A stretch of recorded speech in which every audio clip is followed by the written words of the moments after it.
there. Moving on to our next story. This one is interesting to say the very least. I think it was on Friday, or you know what? Let me just give you the actual article from Mediaite. So a Fox News graphic charting market performance followed following the killings of Martin Luther King Jr., Michael Brown, and George Floyd, as well as the Rodney King police brutality verdict, has sparked widespread outrage on Friday night's edition of Special Report with Brett Baer. Anchor Brett Baer tossed to Fox business correspondent Susan Lee, who for a report on the stock market during which the offending graphic was displayed, and it basically just showed what the S&P 500 has done in the wake of these deaths of these black men. And Lee commented while she was talking about while the graphic was on screen, she was saying that stock markets hitting new height despite the protests this week. Historically, there's been a disconnect between what investors focus on and what happens across the rest of the country. The reason why I wanted to talk about this story was numerous, but let me give your initial reaction to it. I mean, I try to think about these things, try to think about like what happened like before the thing happened, and the thinking leading up to it, right? So in order to show this graphic, someone in their office, in charge of like the research side of like of these news stories had to like pull this data with the intent of looking at it from a financial perspective, right? So they had to go look at the S&P 500 data during the time of the MLK assassination, the Rodney King acquittal, the Michael Brown death, and most recently George Floyd death, right? So they had to go pull and find all that data. They had to create like this and build a story around the data too, right? Like, what is this data telling us? What is it telling our viewers? And then they had to do something as simple as like create this graphic. So there's a lot of things that went into the creation of this. There was a lot of thought, right? At any point in time, they could have said, maybe this is highly insensitive, and this is something that we shouldn't be doing just because it's way too soon, and again, it's just insensitive, and what is the purpose of it? But they went ahead with it anyway, and I think Fox News went ahead with it because they know that the Fox News viewer is going to see something like this and they're going to respond well to it. Their other viewers, people who don't watch Fox News will be upset, but Fox News viewers will look at this and unfortunately, this may make some of their financial decisions change. They might share it. This is going to make the news, right? It's going to make other news. So I don't think they're sorry. They issued an apology for it, but I think they went ahead with it knowing that it's going to stir up some controversy. It's going to create more news. And then they just have to issue like a BS apology for it afterwards. Yeah. But yeah, there was a lot of thought that went into this. Yeah, no, I'm not gonna, 100%. There definitely was a lot of thought that went into that, and but there are a lot of people who are saying, "Oh man, fuck Fox News. How could you put this disgusting graphic up?" Me, for one, not at all. Thanking Fox News, thank you, Fox News. I appreciate you. You do us a great service by putting this graphic up. What do I mean by that? What I mean by that is that. When things like this happen, right? We look at the assassination of Martin Luther King. We look at Rodney King. Most recent George Floyd, as well as Michael Brown. We look at these events, and there's sort of a swelling within the actual within the culture, right? Within our sort of what am I trying to say? Society, right? There's like this upswell of like, hey, what the fuck? This looks crazy, looks wrong, what the fuck? But what this graphic tells us specifically is that this is what companies are thinking when tragedies like this happen. They're not thinking, "Oh, this is fucked up." And so, what this got me to thinking is, and I know we talked about this, we had a conversation about it before, before we even started the podcast. I think we talked about it a little bit yesterday, is, certain companies will come out and say, hey, we stand with, what's going on right now. And they've been doing it a lot, like, in with what's happened to George Floyd, and in the light of all these protests that are going on. There have been a lot of companies that have come out who don't usually take stands like this, are taking a stand, which is commendable, but also they're making it from both ways, right? So they're saying to themselves, "Oh man, this is really tragedy, tragic and fucked up, and it's terrible." But also, what's our stock look like right now? What's going on for business?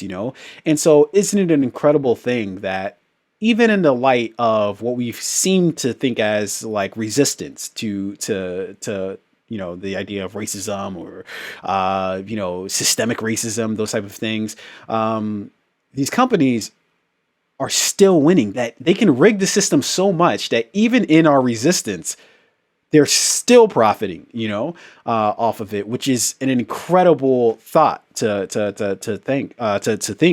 And so for one, I thank Fox News for putting this up, because it reminds me specifically that, that there's so much work to be done to dismantle these systems that take place, because they're in any sort of logical world, the stock market shouldn't go up as protests are being waged, because of systemic racism, as well as police brutality, and all these sort of things.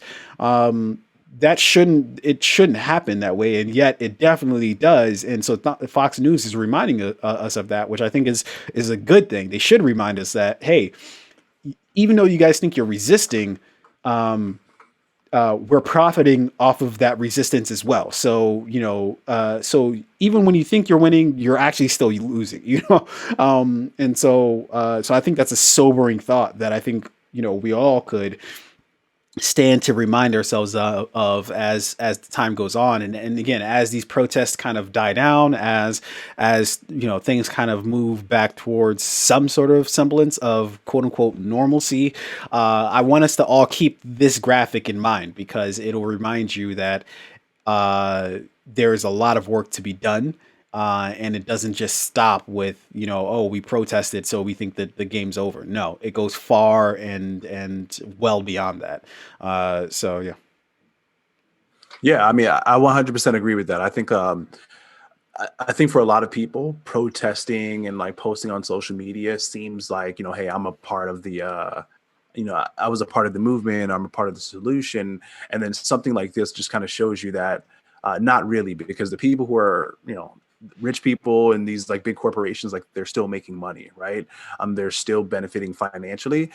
So then it forces you, or should force you, to rethink, how you actually go about making your decisions like after the protest. Like, what do you do afterwards, right?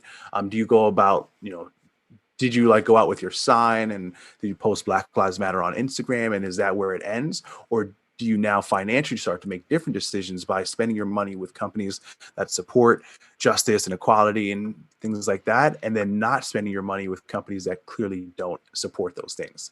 One article that I read recently, which talked about how for like taxpayers, right? If you're unhappy with the way that your state is spending, or your city is spending your tax revenue, things that you can do to change that, right? So, for example, in the city of Baltimore, I was looking at this recently. I think the police department's budget for like 2021 is like $500 million, right?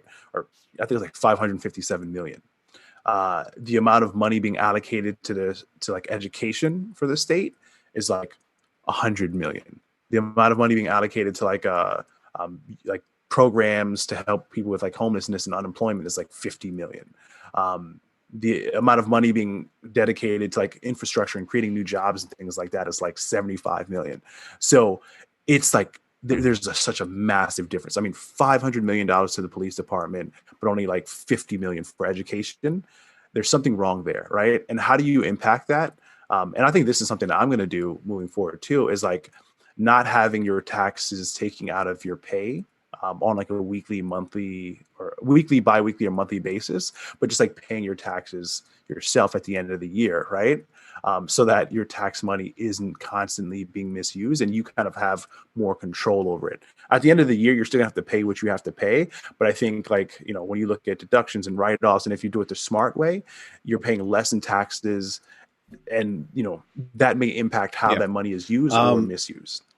what I So the graphics like this, as terrible as they are, they should make you think, or they should make you feel something more than angry, right? Like you should get angry, get frustrated, and then think, okay, how do I, what can I do to change this? Yeah.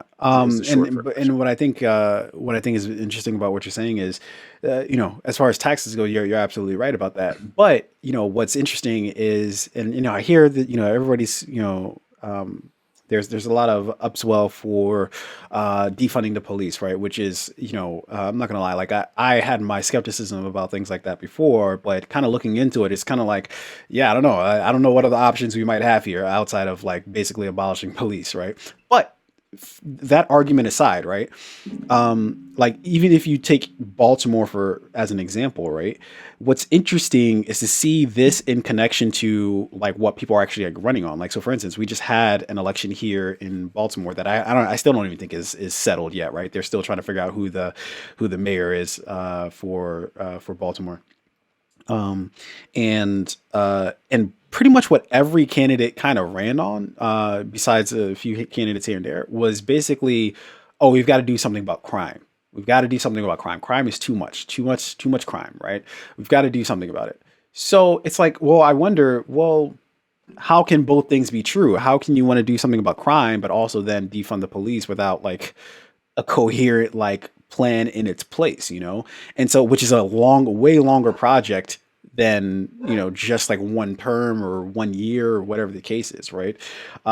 So it's like kind of the people have to decide what they want in a way, right? Do you want to defund the police, or is the priority, because these candidates wouldn't be running on crime if or taking on crime if they didn't think that it would help them at the ballot box, right? And that of course fear is a huge motivator. So saying people, oh my God, your city's on fire, you need me to come help and save it, is kind of usually a good tactic to take, to just scare people into voting for you. But I wonder how those two things kind of live in concert together. Of defunding, the police department. And what you're talking about was actually, an interesting strategy. Although, yeah, I would argue that you're kind of still paying into it, no matter what, whether you pay now or whether you pay later, you're going to pay, but yeah, I think that there are a lot of different strategies out there. And if you, donate to certain charities and things like that, then of course you can use those as write-offs, which would help you tax time. But that gets complicated as far as like, is that actually trying to achieve your goal? But anyways, a very long conversation for Yeah, another day. there's no clear cut answer for this at all. Uh, I'm all for defunding the police so long as that money is strategically used to fund in other areas that will still help decrease crime. Right, $500 million to the police department, but only like $50 to $75 million in education seems like it's working against itself, right? Because those people who weren't invested in like through like education and employment, right, they will eventually, you know, studies show that they may be more susceptible to commit crimes, right? And then you got the police trying to like stop the crime. What would happen if you funded education more, right? Smarter people make smarter decisions. Smarter people with job opportunities would, for the most part, right? Theoretically, or hopefully, they'll steer away from Yeah, crime. Smarter tell that people tell with that to the job guys on opportunities. Wall Street. Yeah, Well, I mean, when you have a lot of money and drugs are cheap, that's a whole different thing, right? But like smarter people with job opportunities who are like healthy, who have like a government and system who like supports them, generally, I think we're going to see a decrease in crime there, right?